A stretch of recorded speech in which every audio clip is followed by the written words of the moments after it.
बाहेर फुलं आणायला गेले तर पावसाने बघा एकसारखी सुरुवात केली. फुलं काय आणली नाहीत. चला बाकीची कामं तर आवरून घेऊ. आणि आता सकाळच्या कामांची लगबग सुरू झाली. एका पाठोपाठ एक नुसती कामांची रांगच लागते. पीठ मळून ठेवलं होतं म्हणून अगोदर चपात्या करून घेतल्या. नंतर भाकरी पण करायच्या आहेत. सकाळच्या स्वयंपाकात भाकरी आली की जेवणाची मजा काही वेगळीच असते. सकाळच्या कामांची लगबग असली तरी मन मात्र आनंदी असते.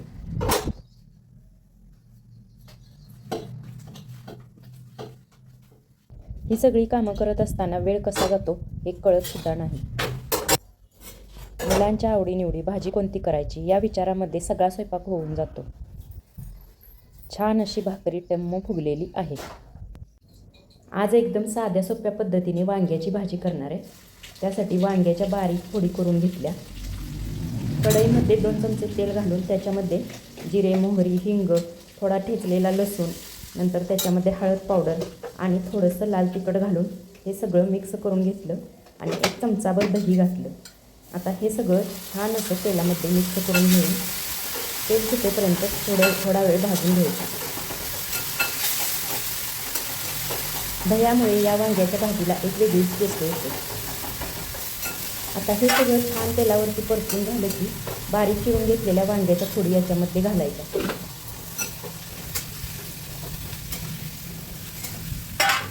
आणि थोडं मीठ घालून हे छान मिक्स करून घ्यायचं. अशा बारीक फोडी करून भाजी केली की भाजी छान मऊ होते. आणि आता हा सगळा मसाला एकत्र करून वाफ काढण्यासाठी त्याच्यावरती झाकण ठेवते.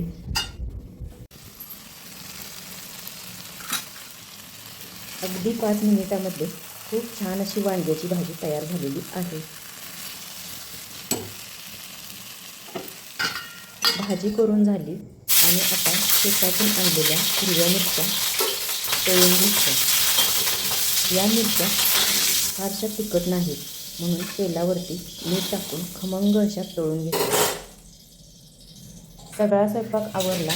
सगळ्यांची जेवणं उरकली आणि आता वेळ आलेली आहे परत एकदा पसारा आवरण्याची. सगळी भांडी घासून धुवून स्वच्छ करून घेतली. गॅसची शेगडी स्वच्छ करून घेतली. ओटा साफ करून घेतला आणि सगळ्यात शेवटी आज दूध तापवायचं राहिलं होतं म्हणून दूध गॅसवरती तापवत ठेवलं.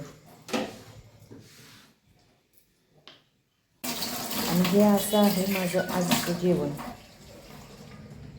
जेवायला बसले पण तेवढ्यात दूध उतू गेलं.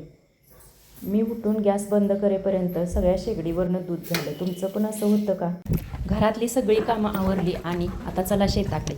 आणि हा बघा, आम्ही शेताकडे गेल्यावर वाघ्या पळत येऊन नुसता पायात अडकळतो.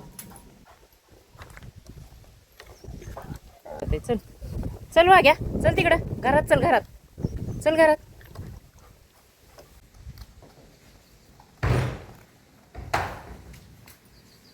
वाघ्याला थोडं खायला दिलं आणि आज या इथल्या दारातील झाडांमधलं तण काढायचं आहे.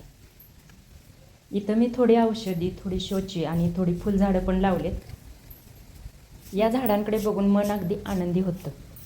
आपण कितीही छान झाडं लावली तरी त्यांची काळजी घेतली नाही तर त्यांची शोभा कमी होते. तण काढून माती मोकळी केली की झाडांनाही थोडं फ्रेश वाटतं. तण काढून झाल्यानंतर सगळं तण गोळा करून बाहेर नेऊन टाकलं.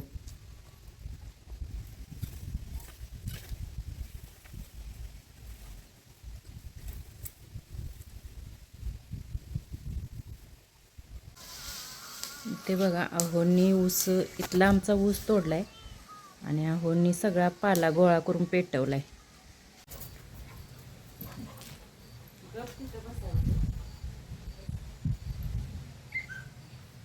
इथं अजून थोडी फुलझाडं लावलेली आहेत. घरासमोरचा सगळा परिसर स्वच्छ करून घेतला. पावसाळा असल्यामुळे पाणी काढण्यासाठी अहोंनी इथं पाट केला.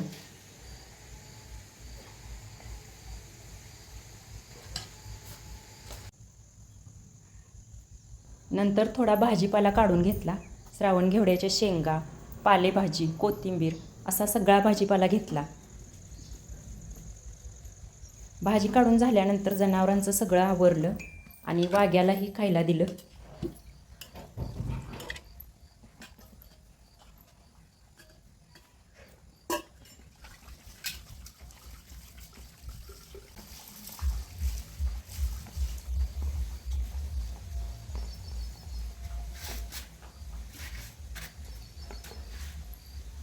वाग्याची किटली आणि हातपाय धुवून घेतले आणि आता आमची घरी जायची वेळ झालेली आहे. हे सगळं गोळा करून घरी नेण्यासाठी घेतलं. आता आम्ही घरी चाललो. चला, व्हिडिओ आवडला तर चॅनलला लाईक करा आणि सबस्क्राईब करा.